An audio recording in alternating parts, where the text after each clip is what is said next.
E aí pessoal, preparados para falar de mais Game of Thrones? Hoje a gente vai começar a falar da Era dos Heróis.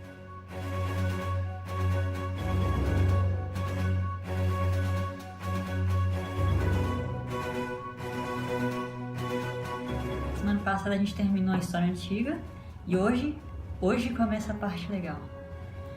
Hoje também, pessoal, eu vou começar a falar de nomes. Sim, nomes. Todo mundo fala que Game of Thrones tem nome demais.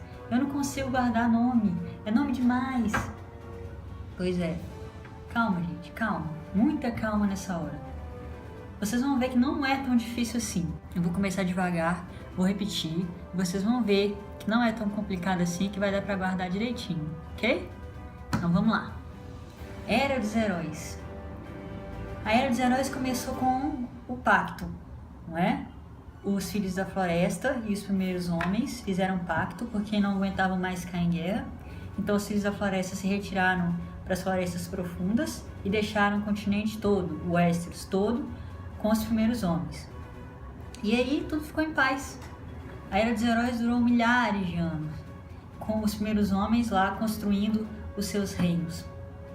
Muito bem, então gente, o sistema deles era tipo o sistema feudal que existia no nosso mundo real, com suzeranos, vassalos, reis, tudo igualzinho. A característica mais marcante desses reinos que os primeiros homens construíram eram as fortificações em formatos anelares, né, circulares. Cada reino construído pelos primeiros homens era pequenininho, não mais que alguns quilômetros, mas isso foi o início da construção dos 7 grandes reinos que a gente conhece atualmente em Game of Thrones, né? Na história atual de Game of Thrones.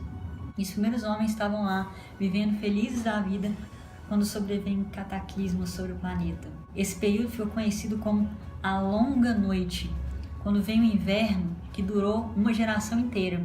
Dizem que teve pessoas que nasceram, viveram e morreram sem conhecer a luz do sol, sem ver a primavera. E muita gente mesmo morreu. Porque sem sol, como vai ter agricultura? Como que vai ter caça? Foi uma época horrível. E não se sabe muito o que aconteceu de verdade. Mas muitas lendas surgiram sobre esse assunto. Eu vou falar aqui de 2 que são mais importantes para a gente entender a história. A primeira delas é que essa noite, esse inverno, foi trazido por criaturas conhecidas como os Outros. Os Outros vieram da Terra do Sempre Inverno e desceram pelo continente do Westeros até lá no sul. Vamos relembrar o mapa? Lembram do Westeros, pessoal? Aqui é a Terra do Sempre Inverno. Os outros vieram desse norte e foram descendo pelo continente, pelos 2 continentes, trazendo com eles a noite e o frio. Então os outros eram criaturas geladas que traziam o inverno. E o que combate o inverno? É o calor, não é? Lembra que eu falei que os primeiros homens trouxeram com eles outras religiões? Lembra que eu disse que os Filhos da Floresta veneravam os deuses da natureza e que os primeiros homens, quando invadiram o Westeros, trouxeram com eles outras religiões? Pois é. Uma delas era que venerava o deus do fogo. Esse deus do fogo chamava-se R'hllor. Vamos lá? R'hllor, deus do fogo. Segundo essa lenda, R'hllor escolheu um herói para acabar com a longa noite. Como? Empunhando uma espada de fogo. Uma espada cujo nome seria Luminífera. E o nome desse herói era Azor Ahai. R'hllor falou com Azor Ahai: você é o herói escolhido por mim para trazer de novo a primavera para o mundo. Como? Você vai forjar uma espada flamejante, uma espada de fogo, e com ela você vai trazer a luz de volta. Você vai vencer essas criaturas de gelo com uma espada de fogo. E então Azor Ahai começou a trabalhar para cumprir esse objetivo. Durante 30 dias e 30 noites, ele trabalhou forjando a espada. Mas quando ele foi mergulhar ela na água, a espada quebrou. Ele ficou decepcionado e começou tudo de novo. Dessa vez ele trabalhou 50 dias e 50 noites, fez uma espada melhor ainda, e ao invés de mergulhar na água, como ele tinha feito antes, ele resolveu mergulhar a luminífera no coração de um leão. Mas a espada quebrou de novo. Ficou frustrado. E então ele começou pela 3ª vez e trabalhou por 100 dias e 100 noites. Dessa vez ele percebeu que o sacrifício tinha que ser maior. E qual sacrifício seria maior do que o do amor da vida dele? Então ele chamou a mulher dele, cujo nome é Nissa Nissa, e mergulhou a espada no coração dela.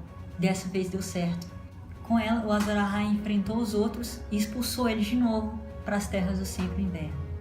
Segundo essa lenda também, é dito que uma nova escuridão vai se abater sobre o Westeros e o mundo, e que então Azor Ahai vai renascer. Essa teoria é um pouco mais profunda do que eu acabei de contar. Então eu até queria aproveitar para pedir que quem quiser saber mais sobre Azor Ahai, é só me pedir que eu grave um vídeo contando. A segunda teoria fala sobre um outro herói que foi procurar a ajuda dos Filhos da Floresta para acabar com a Longa Noite.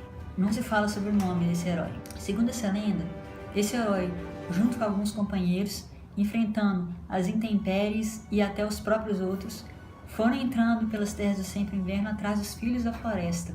Quando ele sozinho encontrou os filhos, aí finalmente tudo deu certo. Com os filhos, eles juntaram um grupo de pessoas que formaram uma instituição muito já conhecida nossa, das pessoas que leem os livros que vêm seriados, chamada Patrulha da Noite.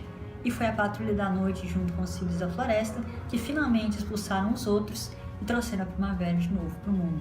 Para que os outros, então, não pudessem voltar e trazer a noite de novo para o Westeros e para o mundo, eles construíram uma muralha. Uma construção gigantesca, que tem mais de 200 metros de altura e quilômetros de extensão. Vamos lá no mapa ver onde fica a muralha. A muralha foi construída bem aqui e separa o extremo norte e as terras do Sempre Inverno do que ficou conhecido como o mundo dos homens. O construtor da muralha é chamado de Brandon, o construtor. Vamos lá. Brandon, o construtor. E quem é melhor para cuidar da muralha e proteger a terra dos homens do que aquela instituição que acabou com a Longa Noite e com o inverno? A Patrulha da Noite, então, não ficou responsável por isso. Eu queria agora abrir um parênteses para aquelas pessoas que já conhecem um pouquinho melhor a história. Vamos prestar atenção nas referências. O Azor Ahai, aquele herói do R'hllor, deus do fogo. Vocês já ouviram falar nele? Lembra da Melisandre? A Melisandre é uma sacerdotisa do R'hllor. Ela é uma sacerdotisa de fogo. E ela acreditava que o Stannis era o Azor Ahai renascido. Se vocês forem prestar atenção, na primeira vez que o Stannis aparece no seriado, ele aparece durante uma cerimônia na qual ele mergulha a espada no fogo e sai andando com ela, flamejando pela noite. E vocês lembram do lema dos Stark? O inverno está chegando. É uma referência muito forte a esse período da Longa Noite e do inverno que se abateu sobre o mundo e durou uma geração. É comum, e para quem lê o livro sabe, que muitos pais, para dar medo nas crianças, falam que o inverno vai chegar. E quando as crianças reclamam, os pais falam: pobre criança do verão, você não sabe que é inverno, espero que nunca saia da criança. Então por hoje é só, pessoal. Espero que as coisas estejam começando a fazer sentido, que vocês estejam entendendo melhor o que se passa no seriado, e até semana que vem.